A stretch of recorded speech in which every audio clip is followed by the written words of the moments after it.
दिनांक 10/4/2026 रोजी S3 park या ठिकाणी मयत मुलगी सिमरन उमेश पाटील याने आत्महत्या केल्यावरून अंबरनाथ पोलीस स्टेशन या ठिकाणी ADR दाखल झालेला होता। आज रोजी त्याचा ADRचा तपास चालू असताना आज रोजी त्या मयत मुलीची आई सौ रजनी उमेश पाटील राहणार जवसे यांनी दिलेल्या तक्रारी अर्जावरून इसम नामे भगवान सुभाष लोटे यांच्याविरुद्ध आत्महत्येस प्रवृत्त केल्याचा गुन्हा दाखल करण्यात आलेला आहे। सिमरन उमेश पाटील ही भगवान सुभाष लोटे यांची एम्प्लॉई होती।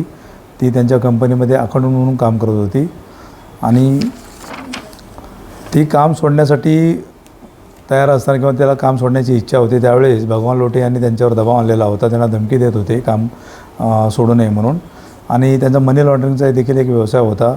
त्यांच्या बेकायदेशीर मनी लॉन्ड्रिंगची बऱ्यापैकी त्यांना माहिती होती, त्यामुळे त्याच्यावर दबाव येत होता आणि तिला तो मानसिक त्रास होत होता आणि भगवान लोटे यांनी तिला प्रेमाच्या जाळ्यामध्ये ओढलेलं होतं।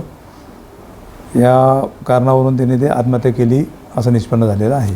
हा अजामीनपात्र गुन्हा आहे आणि त्यामुळे त्याला अटकेची तरतूद आहे।